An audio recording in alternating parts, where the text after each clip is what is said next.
BJP এমন একটা দল, তারা যা বলে সেটাই করে দেখায়। পশ্চিমবঙ্গের সাম্প্রতিকতম বিধানসভা নির্বাচনের ফলাফল যেন সেই রাজনৈতিক বার্তারই এক বড় প্রতিফলন হয়ে উঠেছে। দীর্ঘদিনের রাজনৈতিক সমীকরণ ভেঙে রাজ্যে ঘটেছে ঐতিহাসিক পালাবদল। 206টি আসনে জয়লাভ করে বিজেপি গড়েছে নতুন সরকার। অন্যদিকে মাত্র 80টি আসনে থেমে যেতে হয়েছে তৃণমূল কংগ্রেসকে। বহু বছরের অপশাসনের পরে এই ফলাফলকে সাধারণ মানুষ মুক্তি হিসেবেই দেখছে।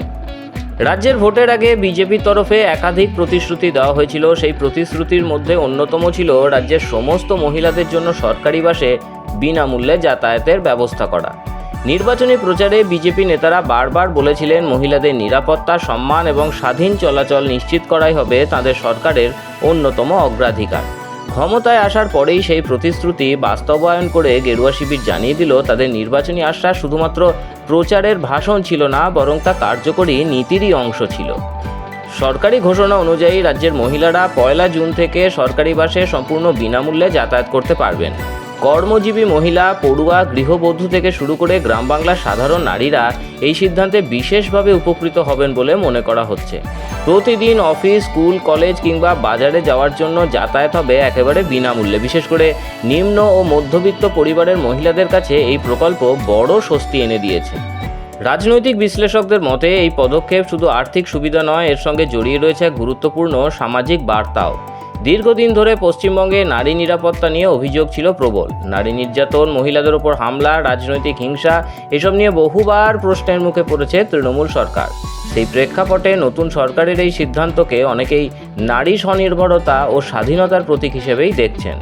রাজ্যের প্রাক্তন মুখ্যমন্ত্রীর মন্তব্য নিয়ে বিরোধীরা দীর্ঘদিন সমালোচনা করেছে। তিনি বলেছিলেন, রাত 8টার পরে মেয়েরা বাড়ি থেকে বের হবেন না। বিজেপি সেই বক্তব্যকে সামনে এনে দাবি করেছে, নারীদের চলাফেরার উপর বিধিনিষেধ চাপিয়ে নয়, বরং তাদের নিরাপদ ও স্বাধীন পরিবেশ নিশ্চিত করাই সরকারের কাজ। তাই নতুন সরকার মহিলাদের জন্য যাতায়াত ব্যবস্থাকে আরও সহজ ও সুলভ করার উদ্যোগ নিয়েছে।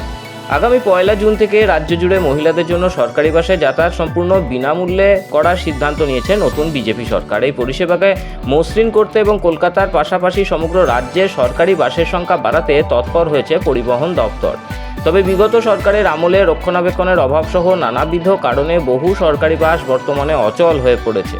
এই পরিস্থিতিতে নতুন বাস কিভাবে দ্রুত রাস্তায় নামানো যায় তা নিয়ে পরিবহন দপ্তরের ময়দান তাঁবুতে এক উচ্চ পর্যায়ে বৈঠক অনুষ্ঠিত হয়। বৈঠকে পরিবহন নিগমের ম্যানেজিং ডিরেক্টর এবং দপ্তরের শীর্ষ কর্তারা উপস্থিত ছিলেন। নিখরচায় এই যাতায়াতের ক্ষেত্রে বেশ কিছু প্রাথমিক শর্তাবলী ও নির্দেশিকাও চূড়ান্ত করা হয়েছে এই বৈঠকে।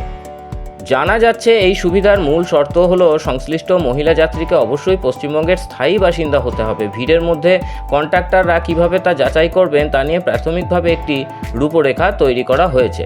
ভারত সরকার অনুমোদিত যে কোনো একটি বৈধ পরিচয়পত্র যাত্রীদের সঙ্গে রাখতে হবে। বাসে ওঠার পর কন্ট্রাক্টর বাধ্যতামূলকভাবে সেই পরিচয়পত্র পরীক্ষা করবেন। যাচাইকরণের পর কন্ট্রাক্টর তার টিকিট পাঞ্চিং মেশিন থেকে ওই মহিলা যাত্রীর জন্য একটি শূন্য মূল্যের কুপন বা টিকিট ইস্যু করবেন। প্রতি মাসে ইস্যু করা এই টিকিটের সমপরিমাণ অর্থ রাজ্য সরকার গড় হিসেব অনুযায়ী পরিবহন নিগমকে ভর্তুকি হিসেবে প্রদান করবে। অন্যদিকে পরিচয়পত্র যাচাইয়ের ক্ষেত্রে বাসে যে জটিলতা বা জাল নথির সমস্যা তৈরি হতে পারে তা স্বীকার করছেন কর্মকর্তারা। এই সমস্যার স্থায়ী সমাধানে পরিবহন দপ্তর আগামী দিনে রাজ্যবাসী মহিলাদের জন্য কিউআর কোড সমৃদ্ধ বিশেষ পিঙ্ক কার্ড বা স্মার্ট কার্ড চালু করার সিদ্ধান্ত নিয়েছে। এসডিও বা বিডিও অফিসের মাধ্যমে এই কার্ডের জন্য আবেদন করা যাবে। বাসে এই বিশেষ কার্ড দেখালেই সরাসরি কুপন মিলবে, অন্য কোনো নথি দেখানোর প্রয়োজন হবে না। আবেদনকারীকে সাম্প্রতিক রঙিন ছবির সঙ্গে নিচের যে কোনো একটি পরিচয়পত্র জমা দিতে হবে। আধার আইডি, ভোটার কার্ড, 100 দিনের কাজের job card, Ayushman Bharat card, driving licence, PAN card, passport, ছবিসহ পেনশনের নথি, স্কুল, কলেজ বা বিশ্ববিদ্যালয় প্রদত্ত পরিচয়পত্র, রাজ্য সরকার অনুমোদিত অন্য যে কোনো বৈধ পরিচয়পত্র। বিজেপি সরকারের পরিবহন দপ্তর সূত্রে জানানো হয়েছে, কোটি কোটি মহিলার জন্য স্মার্ট কার্ড তৈরি ও তা বন্টন করা সময় সাপেক্ষ। তাই কার্ড বিলি সম্পূর্ণ না হওয়া পর্যন্ত প্রাথমিক নিয়ম অনুসারেই যাতায়াত করা যাবে।